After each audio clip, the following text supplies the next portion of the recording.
প্রিয় ময়মনসিংহবাসী, আপনারা কেমন আছেন? আপনারা সবাই ভালো আছেন?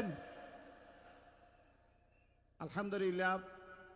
আজকের এই ঐতিহাসিক তাফসিরুল কোরআন মাহফিল সার্কের হাজ ময়দানে আজকের মাহফিলের সম্মানিত সভাপতি, বাংলাদেশের লাখো লাখো ওলামায়ে কেরামের সম্মানিত উস্তাদ, যিনি আমার সরাসরি উস্তাদ এবং আমার বাবার উস্তাদ হযরত মাওলানা শেখুল হাদিস হযরত মাওলানা নুরুল ইসলাম সাহেব মাদ্দাদুল আলী।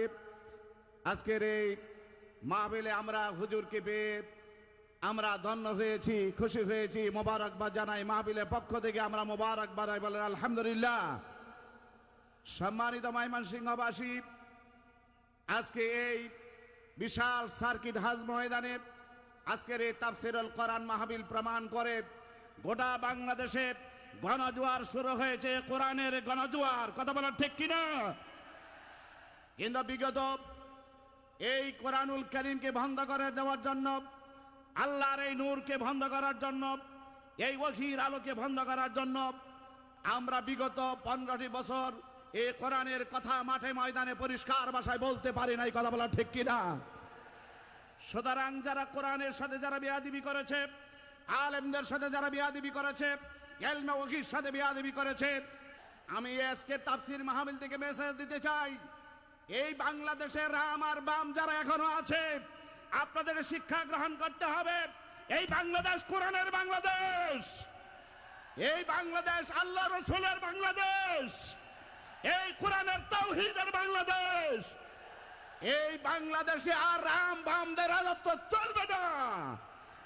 এই বাংলাদেশ রাজ কায়েম হবে কোরআনের রাজ। আগামী বাংলাদেশ কোরআনের বাংলাদেশ, আগামী পার্লামেন্ট হবে কোরআনের পার্লামেন্ট। আমাদের কোরআনের পাখি আল্লামা দেলোয়ার হোসেন সাঈদী পল্টন ময়দানে বলেছিলেন, তোমরা ইসলামকে নিষিদ্ধ করো না। ইসলামকে নিষিদ্ধ করার কারণে অতীতে ফেরাউন শিক্ষা পেয়েছে, নমরুদ শিক্ষা পেয়েছে, এই শিক্ষা তোমাকেও পেতে হবে। সেই কথা আজকে আমরা বাস্তবে প্রমাণ পেয়েছি। আমাদের আল্লামা বলেছিলেন যে তোমরা যে কাজ করতেছ, আলেমদেরকে ধরতেছ, কোরআনের মাহফিলে বাধা দিতেছ, এমন একটি সময় আসবে তোমাদেরকে পালাতে হবে, ইঁদুরের গর্ত খুঁজে পাবে না। আল্লাহ পাক বলেন, আমি আমার নূরকে এই জমিনে আমি প্রতিষ্ঠিত করব, জ্বালিয়ে রাখব। এই নূরকে কেউ নিভাতে পারবে না। মুখের ফুঁক দিয়া কোরআনের আলোকে নিভাতে পারবে না, যদিও কাফেররা তা অপছন্দ করে।